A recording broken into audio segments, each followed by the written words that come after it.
ছাদ বাগানে, হ্যাঁ ছাদ বাগানে প্রচুর ব্যবহার হয়ে থাকে। তো মানে মোটামুটি আমরা এটার সঙ্গে কিন্তু সবাই পরিচিত। তো এই কলমের পরে স্যার যেটা পড়ালেন সেটা হচ্ছে রজনীগন্ধা চাষ, আমাদের প্রথম ফুল চাষ আজকে পড়ানো হলো। তো রজনীগন্ধার যে জাতগুলো নিয়ে মানে যে জাতগুলো রয়েছে তার মধ্যে কলকাতা সিঙ্গেল, কলকাতা ডবল, আমাদের সিঙ্গার কোয়েম্বাটুর 1, 2, মেক্সিকান সিঙ্গেল, রজত রেখা, যেটা একটা নিমাটোড প্রতিরোধী জাত।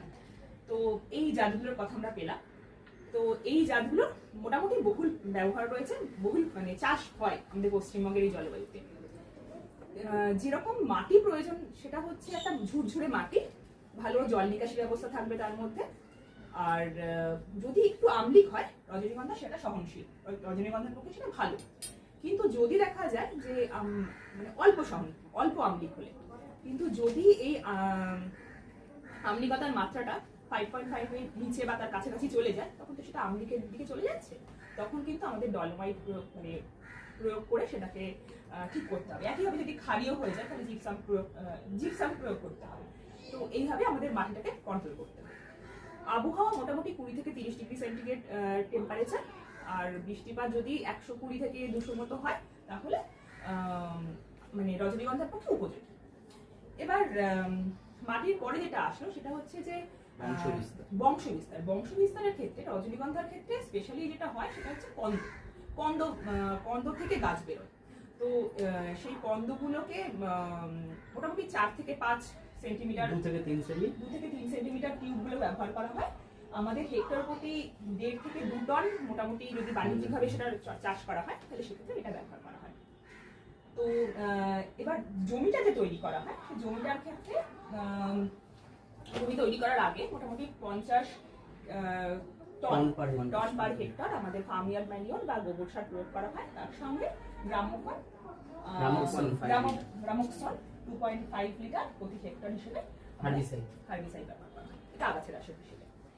এরপরে যেটা আমরা আমাদের নিউট্রিয়েন্ট ম্যানেজমেন্ট যেটা মানে পড়ছিলাম সেক্ষেত্রে আমি যদি এই পোর্শন থেকে প্রথমেই ধরি যে ফার্মিয়ার ম্যানিওরটা ব্যবহার করে ফেলেছি, তারপরে এনপিকে 200 আমাদের কেজি পার হেক্টর হিসেবে প্রয়োগ করা হয়। তো এক্ষেত্রে প্রথমেই যেটা করা হয় আমাদের নাইট্রোজেন হাফ দেওয়া হয়, ফসফরাস তো অবশ্যই ফুলের জন্য পুরোটা দিতেই হবে কারণ যেহেতু এটা ফুল গাছ। তারপরে পটাশিয়াম পুরোটাই দিয়ে দেওয়া হয়। তারপর প্রথম চাপান সারের ক্ষেত্রে 30 দিন পরে 1/4 নাইট্রোজেনটাও প্রয়োগ করে দেওয়া হয়। আর বাকি 30 দিন পর তারপরে 30 মানে মোটামুটি 2 মাস পরে আর কি বাকি যে নাইট্রোজেন যেটুকু পড়ে থাকলো সেটুকু। এবার এক্ষেত্রে যদি আমার মনে হয় যে আমাকে জিঙ্কের প্রয়োগ করতে হবে তাহলে জিঙ্ক, সালফার এগুলো আলাদা করে, যখন দেখবো ফুল ঝরে যাচ্ছে হ্যাঁ তখন এগুলো আমরা প্রয়োগ করতে পারি।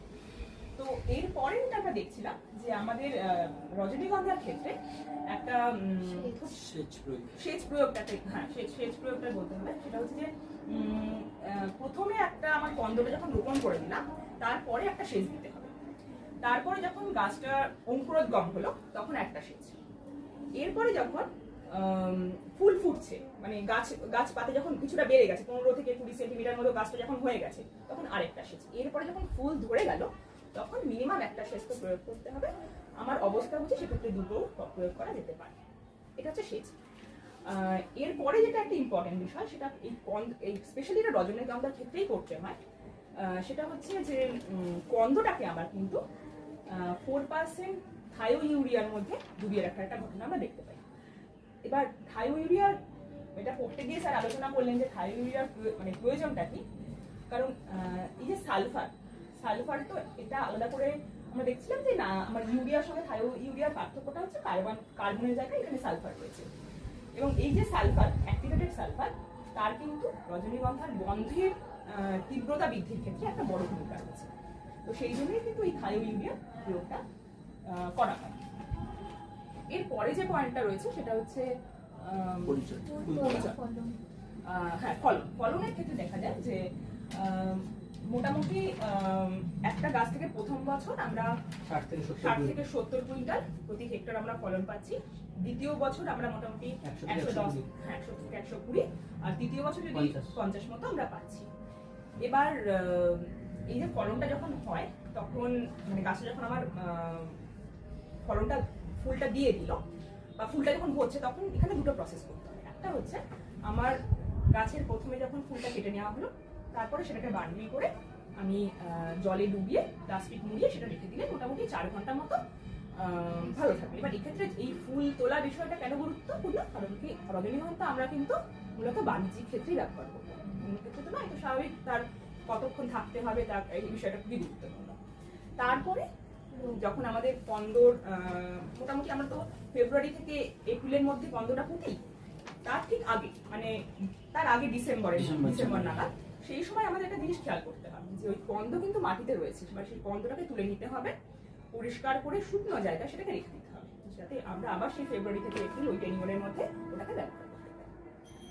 এরপরে যেটা আমরা এটা পড়তে গিয়ে দেখলাম সেটা হচ্ছে এর ক্ষেত্রে অবশ্যই একইভাবে পচনের মানে পোকার কাণ্ডপচন কতগুলো রোগ তো রয়েছে, তার মধ্যে একটা হচ্ছে কাণ্ডপচন, যেটার ক্ষেত্রে ডায়াথেন M45 আমরা ব্যবহার করতে পারি। আর একটা দেখলাম আমাদের কুড়িপচন রয়েছে, যে ক্ষেত্রে স্টেপ্টোসাইক্লিন ব্যবহার করে কিন্তু এই রোগগুলো থেকে মানে রজনীগন্ধা গাছকে মুক্ত করা যেতে পারে। বাট কীটেরও একটা ভূমিকা রয়েছে, এখানেও তো বিভিন্ন ধরনের কীটের প্রচন্ড আক্রমণ হয়। তো সেক্ষেত্রে ফড়িং, জাপ পোকা এদের রয়েছে, তো সেক্ষেত্রে ম্যালাথিয়ন আমাদের ব্যবহার করা হয়। তবে রজনীগন্ধার ক্ষেত্রে যে স্পেশাল যে পোকাটা হয় রেড মাইট, সেটা কিন্তু কেলথিয়ন ব্যবহার করতেই হয়, 1.5 গ্রাম পার লিটার হিসেবে, না হলে কিন্তু রজনীগন্ধার ফলন খুব খারাপভাবে মানে ক্ষতিগ্রস্ত হবে। তো এইভাবে আজকে আমরা রজনীগন্ধা চাষটা পুরো করলাম। পরের দিন আমাদের পরীক্ষা, সবাইকে শুভকামনা থাকলো, সবার খুব ভালো পরীক্ষা হোক। স্যারকে ধন্যবাদ।